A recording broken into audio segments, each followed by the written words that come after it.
I lift my glass to toast again when a voice from the hallway catches my attention. Through the partially open door of my father's study, I hear my brother speaking. She finally has the funds to help secure our family's legacy. Dominic's words strike me like a sudden blow. That promotion couldn't have come at a more convenient or inconvenient moment. My father's deeper voice follows. Let's not rush things.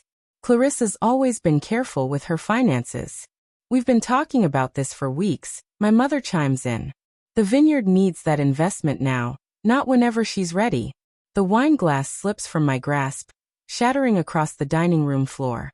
Cabernet splashes over my cream slacks and pools around the jagged crystal shards. Our family vineyard's signature vintage, now seeping into the centuries-old oak planks laid by my great-grandfather.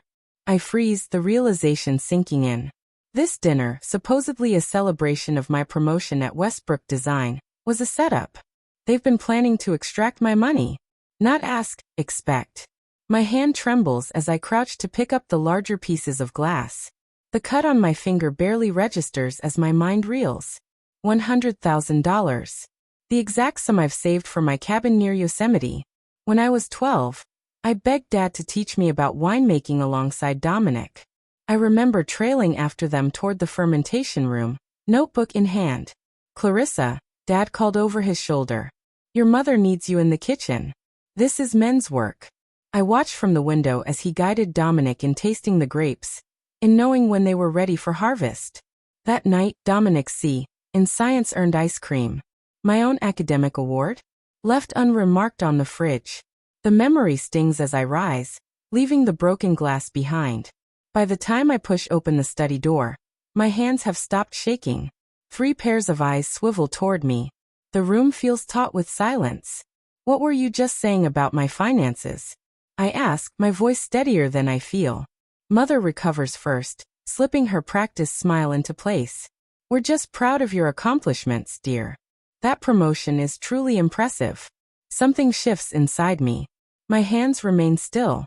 The usual anxiety that churns whenever I confront my family is gone. Instead, there's clarity. I know exactly what you were planning, I say. You've been plotting to take my money for weeks, for Dominic's tasting room. Mother's smile falters. Dad's chair creaks as he straightens. Your brother has devoted his life to this vineyard, he says, voice hardening. The Matthews name carries weight in this valley because of him. Dominic leans against the desk, arms crossed. This isn't just about me, it's about our family legacy. The tasting room expansion could double revenue. I do the mental math. 6 years of weekend work, extra projects, careful saving. 6 years of independence poured into a brother who's never sacrificed a thing for me. That money is for my cabin, I say. My investment in my future. Mother's lips press thin. So you'd put a vacation home above family?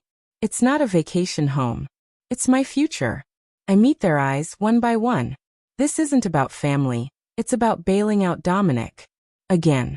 Dad's face flushes. You've always been selfish, Clarissa. Always thinking of yourself instead of what this family has given you. The accusation hangs heavy. What this family has given me. Conditional recognition. Unequal support compared to what Dominic received. Love that always felt earned, never freely given. I'm not giving you my money, I say, surprised at the steadiness in my voice. Not a single cent. Dominic pushes off the desk. Then maybe you shouldn't consider yourself part of this family's future. The threat lands perfectly. Exclusion, the ultimate punishment for refusing. For 30 years, fear of being cut off kept me obedient, chasing the approval Dominic got just for existing. I look at them, the people who raised me, shaped me, now trying to manipulate me, and something shifts inside. The cost of staying in their good graces is finally too high. I guess we'll see about that, I say, turning for the door. Behind me, I hear Mother's sharp breath and Father's muttered curse. For the first time, I don't glance back. I don't try to smooth things over. I just walk. The next day at my apartment, an email burns on my laptop screen. Its words like acid in my eyes. I stagger into my chair, stomach lurching as if struck. Regarding strategies to secure Clarissa's contribution, reads the subject line. The sender. My father, to our family financial advisor, with Mother and Dominic copied. Paul, we need to present this as an opportunity, not a request, my father wrote. Clarissa has always been cautious, too cautious in my opinion. Her promotion finally puts her in a position to contribute to the family legacy. We're thinking $100,000 for a 10% stake. Mother's reply follows. Remember to stress the family aspect. She's always wanted to belong. Then Dominic adds the final blow. Let's call it Dominic's tasting room on the paperwork. After all, I've kept this place running while she built her little career. My hands tremble as I scroll through weeks of messages. They planned this ambush months ago, timing it to hit just when my promotion made me financially viable. Not as a daughter or sister, as a resource. I print everything, placing the pages into a folder. Evidence. The next morning, I park across from Hartwell & Sons law office, watching my family enter. They don't see me. Since Sunday's confrontation, Mother left 3 voicemails urging a civil discussion. Father hasn't called. Through the glass, I see them arranging around the massive oak table in the conference room. Mother smooths her skirt. Father checks his watch. Dominic spreads papers. Aunt Martha sits stiffly, hands folded, investment documents centered in front of an empty chair, my chair. I don't go inside. I call the office from my car. This is Clarissa Matthews. I'll be joining the meeting by phone only. The line clicks, connecting me to the speakerphone in the conference room. Clarissa, sweetheart. What's all this fuss about? Just come inside, Mother says. I'd rather have this conversation from a distance, I reply, surprised at the calm in my voice. Roger Hartwell, our family lawyer since before I was born, clears his throat. Well, we're here to talk about the investment opportunity in the Matthews family vineyards. Specifically the expansion project for Dominic's tasting room. I finish for him. Yes. I've read the emails, he murmurs. A tense silence stretches across the line. Those were private messages, my father finally says, his tone tight. About me. And without me. I take a measured breath. How many other relatives have you asked for money? Another pause. Then Aunt Martha speaks, quieter than I've ever heard her. They got $50,000 from me last year, for new fermentation equipment. She hesitates. The equipment was never actually bought. That was different, Dominic cuts in. We ran into unexpected costs with the irrigation system, but this time it's not the same. The tasting room will change everything for our revenue. Like the wine club did 3 years ago? Aunt Martha asks softly. Or the online store before that. I watch Dominic flush through the window. My phone buzzes, texts. Uncle Robert. Don't let them pressure you, Clarissa. Cousin Stephanie. Are you going to do your part for the family legacy? Grandmother's nurse. Your grandmother hopes you'll think about what family unity means to her at her age. The subtext is unmistakable. Refuse, and I risk my bond with my grandmother, 87, who still values family above all else. The thought tightens my chest. I run the numbers in my head as the conversation drones on in the background. 6 years of savings. Countless overtime hours. If I give in, it'll take at least 4 more years to rebuild. 4 more years postponing my own dreams for Dominic's EDI. I need to go, I say abruptly. I have a meeting. Clarissa, wait. Mother starts, but I've already hung up. At Westbrook Design, I throw myself into work, trying to ignore the looming weight of family demands from 40 miles away. Just before lunch, Elaine, my boss, stops by my desk. You okay? You seem distracted. Her eyes, sharp behind fashionable frames, study me with real concern. Family stuff, I say, forcing a small smile. She nods, glancing at the partially hidden listing for the Yosemite cabin under my drafting papers. That's the property you've been saving for? Yes. But my family, they want me to pour it into my brother's vineyard expansion instead. Elaine leans on my desk. You know, when I recommended you for promotion, there were 3 other candidates. You weren't the most senior, but you were the most deserving. She taps my latest proposal. This promotion wasn't luck, Clarissa. You earned it. Her words loosen something in my chest. One small recognition after a lifetime of being overlooked. Driving home that evening, I weigh whether safeguarding my financial future is worth the family ties I might sever. Should I stand my ground against years of favoritism, or sacrifice once to maintain peace with the only family I have?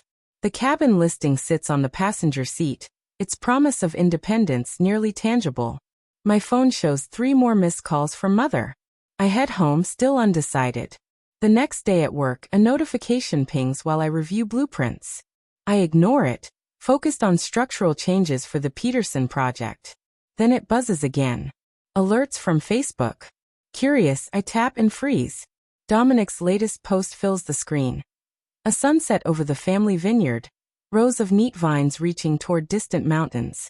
His caption reads, "Family support makes dreams come true. Excited to announce expansion plans for Matthew's Vineyard. Family legacy. Vineyard life." Comments flood in.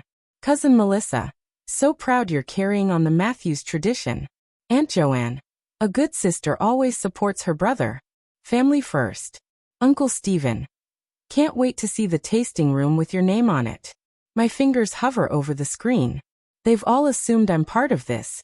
Without my knowledge or consent, I've been cast as the supportive sister bankrolling my brother's vanity project. I shut Facebook before I type anything I'll regret. The office phone rings. I answer, not checking the caller ID. "Clarissa? It's your mother." My shoulders stiffen immediately. "I'm at work. I just need a minute. Your father and I are hosting a family reunion next weekend at the Vineyard. Dominic will be presenting his expansion plans. We expect you there, of course." Not a request, a summons, I think, feeling the familiar pressure coil in my chest. "I'll have to check my schedule," I say, though I know it won't matter what excuse I give. "Family comes first, Clarissa. Saturday at 4. She hangs up before I can respond. My hand trembles slightly as I set the phone down. They're escalating. What started as subtle manipulation has become outright public pressure. The reunion isn't about family. It's about cornering me in front of witnesses. 20 minutes later, my cell rings. I nearly jump. The area code matches my hometown. I let it go to voicemail. The same thing happens 2 more times that afternoon. Calls from my family's area code I can't bring myself to answer. By the 3rd, my heart races the moment the ringtone sounds. I silence the phone completely. Later that evening, I check my voicemail. The first is from my bank. "Ms. Matthews, we need to discuss your pre-approval for the Yosemite property. Some concerns have come up regarding your financial commitments.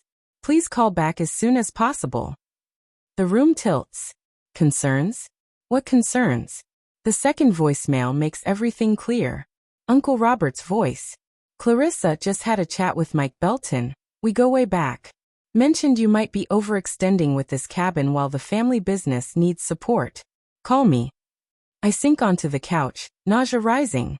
They're sabotaging my mortgage. My own family is actively working to ruin my financial future for their gain. For the next hour, I methodically document everything. Screenshots of Dominic's comments, my mother's call, the voicemails. I email my bank, demanding that all future interactions regarding my mortgage be in writing and password protected. I change every password on all my financial accounts. I alert the credit bureaus. By midnight, my dining table is buried under papers, financial records, property info, loan documents. I'm building a fortress around my savings, brick by meticulous brick. Then the phone rings again. Unknown number. I hesitate, then answer. "Clarissa, it's Sandra, your real estate agent." My grip tightens. "Has something happened with the mortgage?" "Nothing like that," she says, her voice lifting. "Actually, I have amazing news. Remember the property in Oakhurst? The owners just dropped the price by 15%. 3 acres, that gorgeous mountain view, just 10 minutes from the park entrance. Perfect for you." For the first time in days, I feel something besides dread. Still within my budget. With the price reduction? Absolutely. Sometimes the universe makes decisions for you. She laughs. "And wait until you hear the local's name for it. Ridge Independent Ridge." I laugh too. "It's perfect. I want to see it. This weekend if possible," Sandra promises. After we hang up, I stand at the window, gazing at the city lights. For a moment, I can almost see it, my cabin on that ridge. A place that belongs only to me, built with money I earned through my own effort. The doorbell rings, shattering the vision. Nearly 1 a.m. I peek through the peephole. My mother stands there, a wine bottle in hand. I open the door without a word. She steps in, holding it like an offering. Matthew's Reserve Cabernet, 1989. From the year you were born. We've been saving it for a special occasion. The label bears our family crest, a symbol that never felt like mine. The wine glows almost black in the dim light, dense and valuable. This is just the beginning if you invest in the family, she continues, placing it on my counter. A case every year. Your name on a plaque in the tasting room. Your children's future secured. The calculation behind this midnight delivery, this implicit bribe, ignites something in me. My future isn't for sale, I whisper. Not even to my family. Her smile falters. Don't be dramatic, Clarissa. This is about legacy. No. It's about Dominic. Always has been. We've supposedly supported both our children equally. The lie hangs between us, thick and almost tangible. 3 decades of seeking their approval flash through my mind. Academic achievements, career successes, financial discipline. All in pursuit of the recognition Dominic received just for existing. I think you should leave, I say. She reaches for the bottle. I place my hand over hers. Leave the wine. I might need it while signing the papers for my cabin. The next morning at work, I find James at the coffee machine. Can you help me draft an email? I ask without preamble. Threatening to quit already? He jokes, then notices my expression. What's going on? I explain everything as we walk back to his office.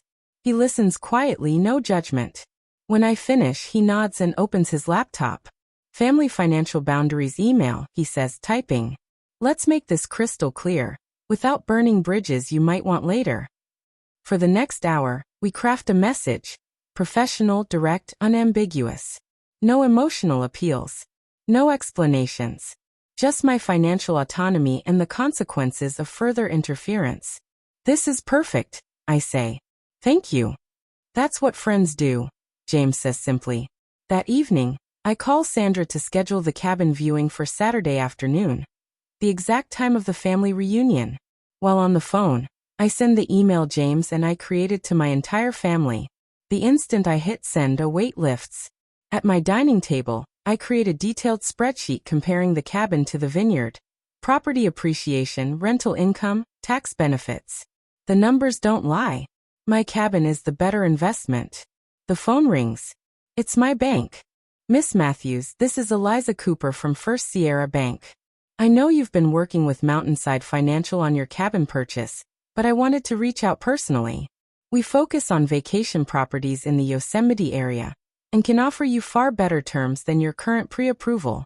I smile as I note this new lead in my spreadsheet. It feels like the universe is nudging me toward a decision. On Saturday evening, I drive through the wrought iron gates of Matthew's Vineyard. That day, I had gone to see my new property, and now, with all necessary documents in hand, I'm ready to confront my family. The gravel crunches under my tires as I pull up alongside familiar vehicles. Through the tasting room windows, I can already see them gathered around the massive oak table. My parents, Dominic, Aunt Martha, Uncle Robert, and the family lawyer. At my empty seat lies a stack of LLC documents, waiting for my signature. I square my shoulders and reach for my briefcase, packed with my cabin's pre-approval letter, financial analysis, and the deed reservation for my property on Independent Ridge. Time to show them exactly what I've learned about smart investments. I take my place at the head of the grand oak table that has hosted 4 generations of Matthew's gatherings. Every eye is on me, some curious, some irritated at my timing, others cautious, a few outright hostile. Aunt Martha twists her pearl necklace nervously. Uncle Robert taps his fingers against his coffee mug. Dominic sits directly across, arms folded, jaw tight. The manila folder I hold contains 10 years of Vineyard financial reports that took me 3 sleepless nights to compile. Key points are highlighted, impossible to overlook. Thank you all for inviting me. I begin, my voice steadier than ever in this room. Before we discuss any investment in Dominic's tasting room expansion, I'd like to review the Vineyard's actual performance.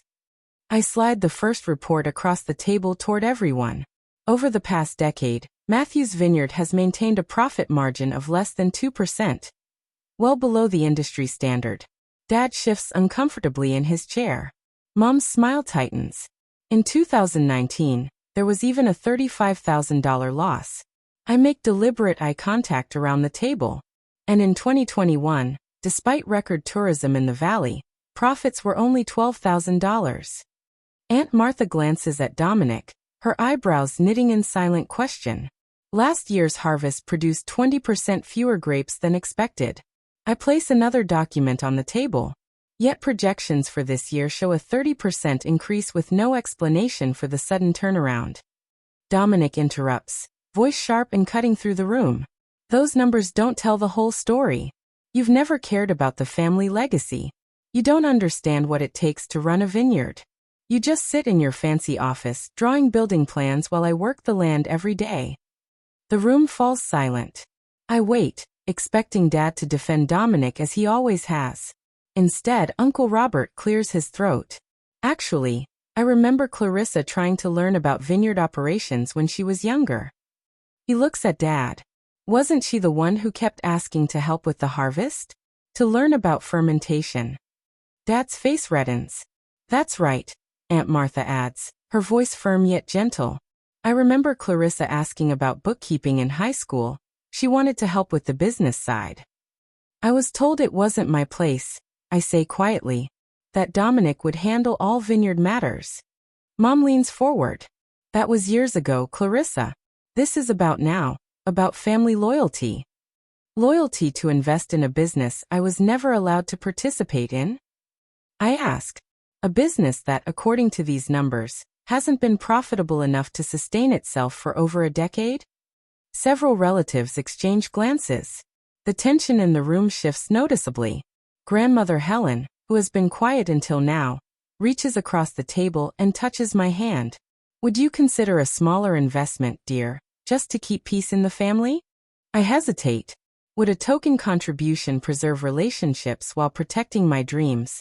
Or would any compromise simply invite more demands later? The image of my cabin, my own land, my personal legacy, flashes in my mind. Before I can answer, my phone buzzes.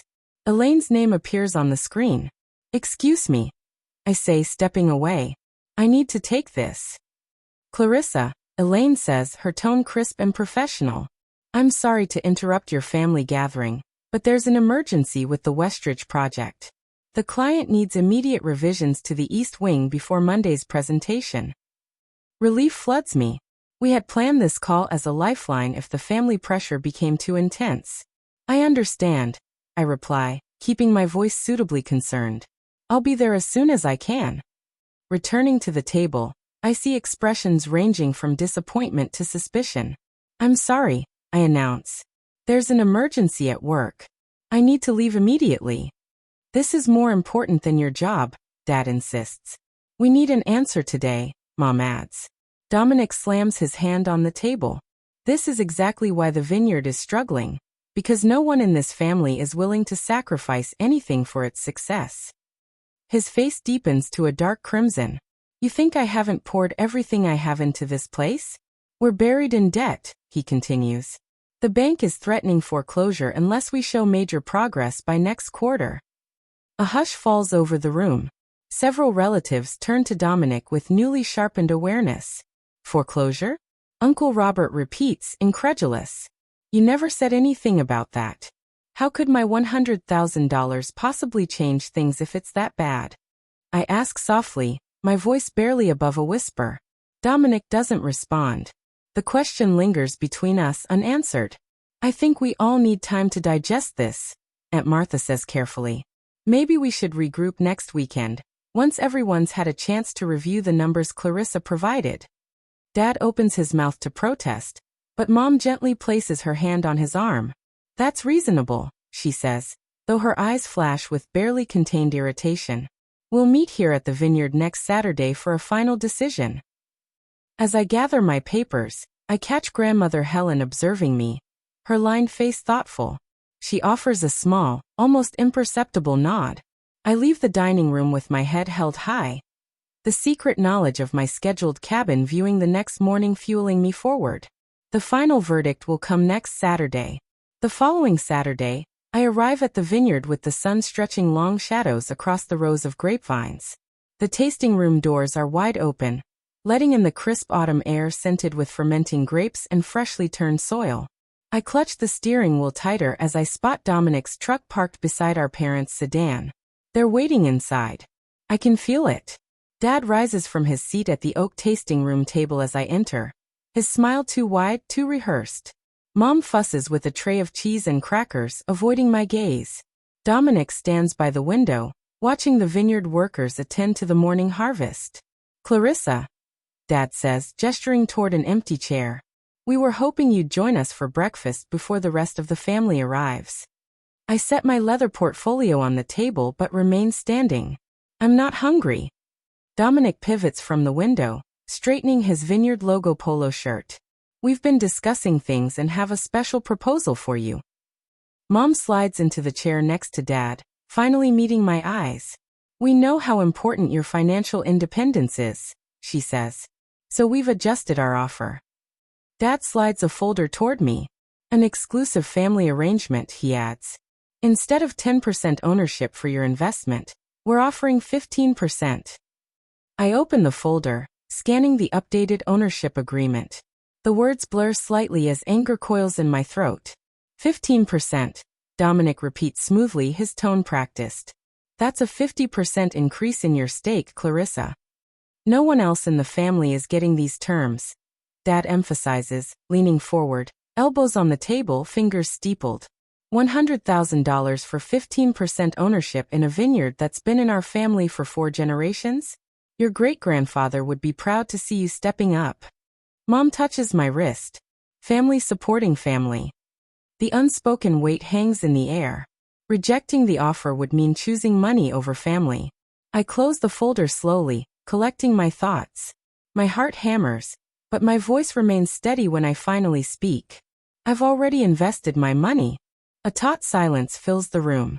Mom withdraws her fingers from my wrist. "What do you mean?" Dominic demands, crossing the room in 3 swift strides. I unzip my portfolio and pull out a stack of photographs, laying them on the table one by one. "I bought a cabin in Oakhurst last week," I announce. 2 acres with views of Yosemite. The first photo shows a rustic A-frame nestled among towering pines. The second captures the sweeping mountain vista from the back deck. The third displays the deed, my name printed clearly across it. "You bought property without telling us?" Mom murmurs, her fingers hovering over the scattered photos. "Just like you discussed my finances without informing me," I reply, meeting her gaze steadily. "I've invested in my own future, one I built on my own." Dad's expression darkens. "This is unbelievably selfish, Clarissa. Your brother has had every advantage I never did." I finish his thought for him, yet he still seems to want more. The tasting room door swings open as Uncle Robert arrives, accompanied by Aunt Judith and grandmother. Other family members follow, carrying dishes for the reunion lunch. I hadn't anticipated so many showing up this early. Perfect timing. Dominic forces a smile for the newcomers while muttering under his breath. "We're not done talking about this." "Actually, we are," I respond, turning toward the crowd, raising my voice slightly. "Since everyone's here, I'd like to share something important about the vineyard expansion." The room quiets as I retrieve my laptop from my portfolio. Opening a financial analysis spreadsheet, I connect it to the tasting room's wall display. I've reviewed the vineyard's finances over the past 10 years. I begin, clicking through charts showing shrinking profit margins despite increased production. Based on current debt and market forecasts, expanding the tasting room would require 5 investors contributing $100,000 each to become profitable within 5 years. Uncle Robert steps closer, scrutinizing the numbers. $500,000? Dominic said it'd only take 1 or 2 investors. Dominic lunges forward. Her numbers are wrong. She doesn't understand the business. Which numbers are wrong exactly? I ask, scrolling through the detailed breakdown. The overhead costs you submitted to the bank last quarter? Or the profit projections you shared with potential investors last month? Dominic opens and closes his mouth, Words failing to come as he realizes I've accessed the same financial records he relied on for his business loan. The figures contradict each other. I continue, pointing out discrepancies between documents. Either the vineyard is in worse shape than you've admitted, or you misrepresented its potential to investors. Uncle Robert removes his glasses and rubs the bridge of his nose. Perhaps it's time to consider professional vineyard management, instead of pouring in more family money. The room fills with murmurs. I catch grandmother's gaze across the crowd, bracing for disappointment. Instead, she gives a subtle nod, her eyes reflecting something close to respect. Later that evening, driving back to my condo, my phone buzzes with texts reporting that 3 potential investors have backed out of the vineyard deal. My parents haven't reached out since I left the reunion. When my phone chimes again at midnight, I expect another angry message from family. Instead, it's Dominic. We need to talk privately. I have a new proposal. I set the phone aside without replying, watching city lights flicker through my window. Whatever his new proposal might be, I'll handle it on my terms, not his. For the first time, that feels like enough.